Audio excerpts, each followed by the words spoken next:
네, 돈이 되는 뉴스 DB금융투자 을지로금융센터 김연겸 팀장입니다. 안녕하세요. 네, 돈 되는 뉴스 첫 번째 헤드라인 보겠습니다. 현대중공업 그룹이 아람코 세계 1위의 시가총액 기업과 협력을 확대한다는 소식입니다. 헤드라인으로 나오는 내용보다 그 이면의 기사 내부의 내용을 잘 해석해야지 또 돈 되는 뉴스가 되지 않을까요? 예, 일단 지금 아람코가 최근에 우리 증시에 굉장히 많은 그런 화제가 되고 있는 상황이죠. 얼마 전에는 이제 아람코 IPO 관련된 최근에 이제 11월 달에 우리나라 외국인들이 강하게 매도했을 때 뭐 아람코 IPO 때문에 어느 정도 영향이 있다 뭐 이런 얘기들 계속 있었잖아요. 네. 그리고 실질적으로 아람코 최대 주주로 갖고 있는 회사가 S-오일이죠. 그렇기 때문에 이 S-오일뿐만 아니라 이제 현대 오일뱅크까지 2대 주주로 떠오르는 것, 이 부분은 이제 아람코가 국내 석유화학회사, 특히 정유화학회사의 어떻게 보면 좀 지분을 계속해서 좀 확대하고 있는 것이 눈에 띈다라고 좀 생각이 돼요. 그 부분에서 현대중공업그룹이 왜 지분을 이제 아람코에 넘겼냐, 협력을 이제 강화하기 위해서고 그 협력을 강화하는 또 그 내면에는 이제 뉴스의 기사에 나왔듯이 이제 부채 비율의 이제 감소라든지 아니면 자회사 유상증자에 따른 자본 확충 이런 것들이 이유가 될 것 같아요. 그래서 오늘 말씀드릴 종목은 이제 현대일렉트로닉이라는 종목을 좀 말씀드릴게요. 네. 이 회사가 바로 최근에 이제 대규모 유상증자를 끝냈습니다. 주주배정 유상증자 주당 0.618 주에 해당하는 주주배정 유상증자를 103% 청약률로 성공적으로 이제 청약을 이제 마무리를 했어요. 주당 0.6주, 그러니까 한 주 갖고 있으면 주당 0.6주의 이제 추가적인 이제 자금을 주주께서는 이제 내셔야 됐기 때문에 이 수량이 만만치 않았거든요. 근데도 성공적으로 마무리가 됐다라는 관점이고요. 최근에 이제 계속 좋지 않았습니다. 동사가 하고 있는 사업은 상장사 중에서 LS산전과 유사한 사업 구조를 가지고 있어요. 송배전 관련된 이런 시스템이나 플랜트에 들어가는 여러 가지의 그런 관련된 그런 부분들을 이제 하고 있는데 최근에 이제 세 가지의 이슈 때문에 실적이 좋지 않았습니다. 하나는 중동 시장의 이제 전력기기 침체 이 부분이 첫 번째고요. 두 번째는 이 캡티브의 선박 수요의 감소, 그러니까 조선의 영향을 받았다는 것이죠. 또 하나는 이제 에너지 솔루션 부분, 이 ESS 관련된 이 부분들의 부진하면서 실적이 굉장히 좋지 않았다라는 관점이고요. 아람코와 현대중공업의 이런 협력 관계는 동사에도 이제 호재로 좀 작용할 것 같아요. 아무래도 이제 지금 그 사우디에도 현대중공업과 협력해서 조선소를 지금 건설하고 있는 상황이고 또 여러 가지의 그런 사업 기회가 동사에 조금 긍정적으로 작용할 거라고 생각이 되고요. 그리고 현대중공업 그룹 같은 경우는 대규모 유상증자를 단행을 하면 그 이후에 또 실적 개선이 이루어지는 것들이 또 일반적이었기 때문에 동사 역시 좀 그런 앞으로의 좀 그런 수혜가 좀 가능하지 않을까라는 관점이고요. 주가는 뭐 굉장히 낮은 수준입니다. 올 초 25,000원까지 25,000원이 넘었던 주가가 현재는 10,000원도 되지 않기 때문에 주가는 지금 바닥이고 바닥 부근에서 대규모 유상증자를 단행했다라는 부분들 참고하시면 좋을 것 같고요. 투자 등급은 3등급으로 좀 말씀을 드릴게요. 3등급을 드리는 이유는 아직까지 실적 개선이 확인이 되지 않았고 또 아직까지는 계속해서 이제 그 실적 부진이 ING이기 때문에 물론 이제 향후의 개선 기대감은 분명히 있지만 아직 좀 섣부른 감도 있다라는 관점에서 3등급이고요. 매수가는 9,800원, 목표가 14,000원, 손절라인 9,000원 말씀을 드리겠습니다. 네, 알겠습니다. 그 팀장님께서 이전에 돈 되는 공시에서 또 사우디 관련주 하나 알려주셨었거든요. 동양 P&F, 사우디의 탈석유 관련해서 플랜트 쪽에 투자가 확대되면서 그에 따른 수주를 많이 받고 있는 기업이었는데 그 종목은 정배열을 유지하고 있는 종목이고요. 이 종목은 낙폭과대에 지금 바닥권에 있는 종목도 오늘 나오고 있습니다. 아람코 관련 주식으로 현대일렉트로닉을 꼽고 있습니다. PBR이 뭐 한국전력급으로 굉장히 낮은 PBR 0.28배 수준 가리키고 있는 저평가 수준이고요. 실적 확인이 필요하다는 관점에서 3등급 제시하고 있습니다. 매수가는 9,800원, 목표 주가는 14,000원, 손절가는 9,000원 제시했습니다. 자, 이어서 돈 되는 뉴스 두 번째 헤드라인 보도록 할게요. KT의 소식입니다. 빅데이터 플랫폼을 개소했는데요. 개인과 기업 간의 빅데이터 거래가 가능한 플랫폼. 지금껏 있었던 형태의 어떤 그런 것들일까요? 주식 투자에 활용할 수 있는 빅데이터 여기서 우리가 좀 구할 수 있나요? 네, 뭐 최근에 뭐 국회에서도 데이터 3법 관련돼서 여러 가지 이야기가 좀 많이 있었죠. 그만큼 이 데이터를 모으는 것, 이 부분이 어떻게 보면 지금 4차 산업혁명을 앞둔 이 시대의 화두인 것 같아요. 네, 그 데이터라는 것을 모으기 위해서 지금 클라우드 시스템을 확장하는 거잖아요.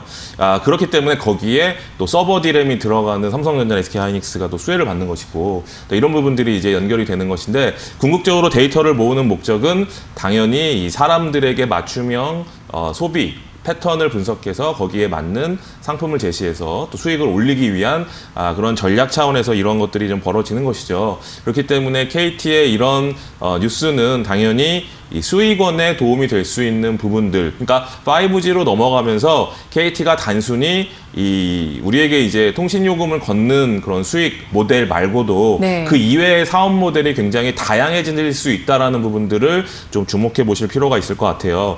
일단은 현실적인 그런 지금 실적 관련된 부분을 좀 말씀을 드리면, 5G에 있어서 현재 누적적으로 MS 점유율을 30.4%를 현재 시점에서 달성하고 있습니다. 지금 4G 기준에서는 28.7%였기 때문에 4G보다 지금 5G에서 점유율을 좀 끌어올리고 있다라고 보실 수 있을 것 같아요. 최근에 근데 중요한 이슈가 있죠. 동사 같은 경우는 CEO 교체 지금 기에 있는 상황입니다. 그래서 네. 이제 신임 CEO가 어떤 분이 되느냐에 따라서 동사의 주가의 향방이 굉장히 중요한 열쇠가 될 것 같아요. 그 부분은 이 신임 CEO가 과연 이제 그러니까 KT 내부에서 승진하면서 KT를 잘 아는 분이 될 거냐, 아니면 옛날처럼 이제 뭐 정부 입김이 좀 작용해서 그런 정부와 또 연결되어 있는 인사가 될 거냐, 그 부분이 굉장히 또 중요한 이슈가 될 것 같은데요. 그 중요한 이슈는 왜냐면 이 자사 출신이 된다면 아무래도 애사심이 굉장히 강하고 또 회사를 키우려고 하는 그런 경영 철학이 분명히 있을 거라고 생각이 되는데요. 외부에서 온다면 이런 것이 좀 떨어지겠죠. 그런 부분들이 좀 중요할 것 같아요. 왜냐하면 지금 5G로 넘어가는 굉장히 중요한 시기이기 때문에 말씀드리는 것이고요. 주주가치 제고 역시 또 신임 CEO의 중요한 또 이슈가 될 수 있습니다. 이 부분이 주가에 영향을 미치는 게 굉장히 크기 때문에 이 부분을 새로운 CEO의 인터뷰나 이런 것을 통해서 우리가 좀 찾아볼 필요가 있을 것 같아요. 주가는 뭐 바닥이죠. 네. 뭐 27,000원 수준이니까 굉장히 좀 바닥이에요. 왜냐하면 주당 배당금 작년 기준으로 1,000원을 줬기 때문에 주당 배당 기준으로도 3%가 넘는 그런 이제 시가 배당률을 현재 좀 보이고 있는 상황이고, 내년의 먹거리, 그리고 지금 부채 비율의 감소, 이런 부분들을 생각해 본다면 회사는 내적으로 굉장히 탄탄해지고 있는 건 사실이거든요. 2014년에는 부채 비율이 무려 186%였는데 올해 예상으로는 지금 한 116%, 굉장히 한 7, 80%를 줄였죠. 네. 부채 비율 줄인 것 굉장히 중요한 이슈고, 또 금리가 지금 낮기 때문에 향후에 돌아오는 채권의 롤오버도 역시 낮은 금리로 이제 롤오버를 할 수 있다는 관점에서 이자 비용도 계속 줄어들고 있어요. 또 그런 부분들 보시면 좋을 것 같고요. 그리고 이제 KT는 그 평균 근속 연수가 무려 21년이에요.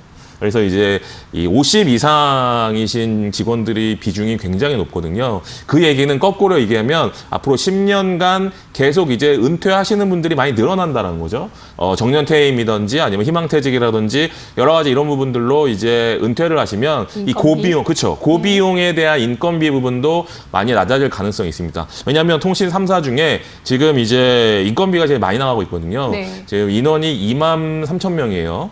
KT가. 근데 지금 SKT는 7,000명대, LG U+는 5,000명대밖에 되지 않습니다. 그러니까 예전에 유선 사업을 했기 때문에 그 유선 사업에서 계속해서 지금 끌고 왔던 인력들이 좀 많이 있어요. 그래서 잉여 인력들이 많이 있기 때문에 이 부분들이 자연스럽게 좀 줄어드는 인건비, 그러니까 판관비가 많이 계속해서 앞으로 줄어들 가능성, 이 부분도 좀 긴 장기 투자, 중장기 투자를 하시는 분들에게는 메리트도 좀 작용할 것 같아요. 그래서 투자 등급은 2등급으로 말씀을 드리겠고요. 매수가 27,000원, 목표가 35,000원, 손절가 24,000원 말씀을 드리겠습니다. 네. 알겠습니다. 주가 바닥권에 있다는 점과 배당주라는 점이 현재 일단 이 종목을 볼 만한 근거라고 판단을 하고 있고요. 2등급을 받았습니다. 수익 다각화의 가능성을 보여준 뉴스라고 판단하면서 빅데이터 플랫폼 개소에 대해서 긍정적인 판단해주고 계시고요. CEO 교체, 또 향후 10년 동안 도래할 고비용의 인력들의 은퇴 시기들 주목하고 있습니다. 2등급 KT 받았고요. 27,000원 매수 매수가 목표 주가는 35,000원, 손절가는 24,000원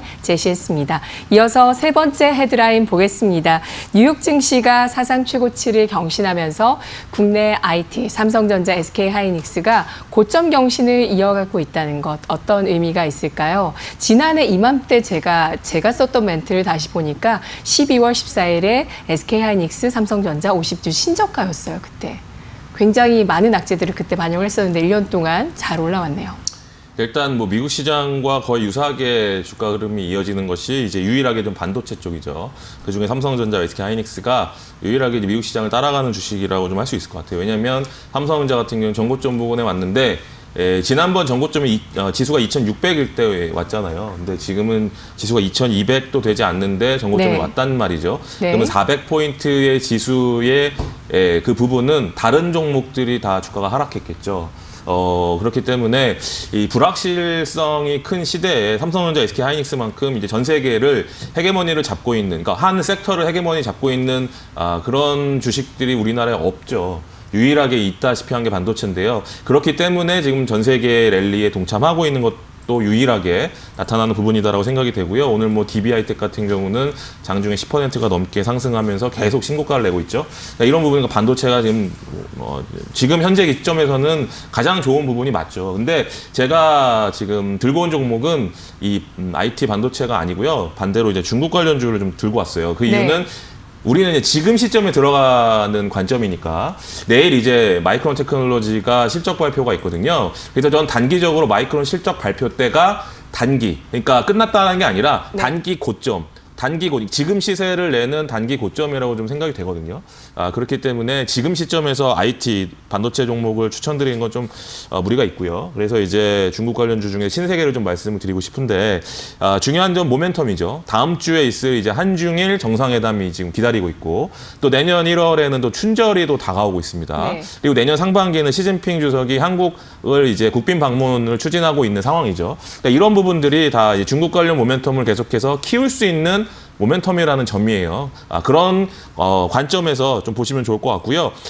지금 이제 한창 정점인 것보다는 바닥에서 이제 올라오는 그런 모멘텀들이 많을 수 있는 부분들이 중국 관련주가 대표적이고, 신세계는 4분기 실적이 일단 좋습니다. 예상 실적이 전년 대비해서 다 이제 매출액 10%, 영업이익 17% 증가를 예상을 하고 있고, 거기에 또 핵심이 면세점이죠. 면세점 성장은 무려 매출은 32% 성장이 되고 영업이익은 흑자 전환을 기대를 하고 있기 때문에 중국 관련주 중에서 대장주의 역할을 할 수 있다라는 관점에서 투자 등급은 1등급으로 좀 말씀을 드리겠고요. 네. 매수가 29만 원, 목표가 37만 원, 손절라 27만 원으로 말씀을 드리겠습니다. 네, 알겠습니다. 턴어라운드에 대한 업황 기대감 IT에서 중국 소비 쪽으로 확산이 되고 있는 모습들이었는데요. 약간 잠잠하고 있지만 모멘텀이 대기하고 있는 중국 소비주 가운데 신세계를 보자는 의견 들어봤습니다. 1등급 받았고요. 오늘 전체적으로 주가가 좀 하락해 있는 악재가 많이 나왔었던 종목군들 가운데 턴어라운드 할 수 있는 종목군들 가지고 와주셨습니다. 분석 잘 들었습니다.